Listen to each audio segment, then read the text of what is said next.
After this finishes, the next step will be to do a longer print.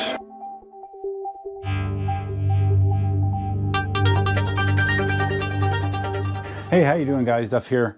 I did promise to do a follow-up on my Anycubic Chiron to let you know if the replacement silicone wire set for the hot end fixed the errors with the random lockups, the TO sensor errors, all the bullshit that happens from Anycubic using inferior wiring in the Chiron. At least in my Chiron, this is the one of the first batches of Chirons that they had. I got it shortly after it was announced several years ago.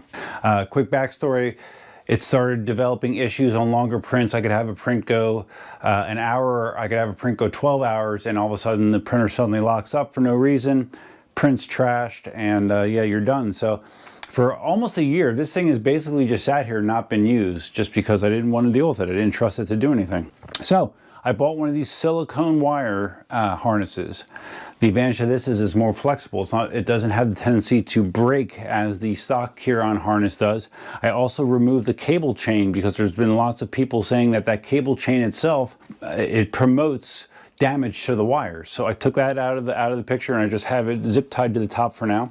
If I would do a taller print, I would have to do something different. That's why I actually have this here, which I haven't quite worked out how I would want to utilize that yet, but that would be something that I'd be able to pull the wire harness up as the print goes up if I do something taller. So I've done 4 prints on this so far, I believe, ranging in time from 9 hours. I did a couple 15-hour prints. This is my biggest print yet. And you might ask, well, what is this? This is just a box.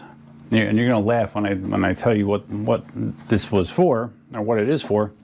I have a pool, and down here they have a pool supply store called Pinch a Penny. Pinch a Penny sells liquid chlorine by the jug. I think it's a 2.5 gallon jug. And they recommend that you put it in a tray when transporting it so you don't spill chlorine, because the jugs are vented, so there's a possibility of actually dripping some chlorine when you transport them. So Pinch a Penny sells these trays. They're like $2, I think, $2 each. They're just thin plastic trays. And as you can see, they're very thin and they break all the time. And so I've gone through countless amount of these trays, but they are very cheap. But they are kind of shitty as well. So I came up with the great idea to make a tray for the chlorine. Now this tray holds 2 jugs. This would only hold 1. I couldn't make something big enough for 2 jugs on here, but I thought it would be twofold. It will let me test a long print on the Chiron, and hopefully give me something that lasts a little bit longer transporting my jugs. Who knows how long this will actually hold up? I don't know. It's pretty heavy. I used some pretty good perimeter settings and stuff. We'll see how well this holds up, but that wasn't really my primary purpose. And it certainly didn't make any fiscal sense, because this spool was new when I started, and now it's probably down to a quarter left or less. So I've almost used an entire spool of filament, which costs almost $20. So I'm replacing a $2 tray for 2 jugs for a nearly $20 tray for 1. So again, if this holds up a little bit, maybe it'll be worth it. We'll see. But anyways, the bottom line is this print was a 44-hour print. I think I took a picture of it somewhere. 44-hour print. It completed. It finished. Across all those prints that I mentioned previously, it has not locked up one time. It's worked. It's worked every time.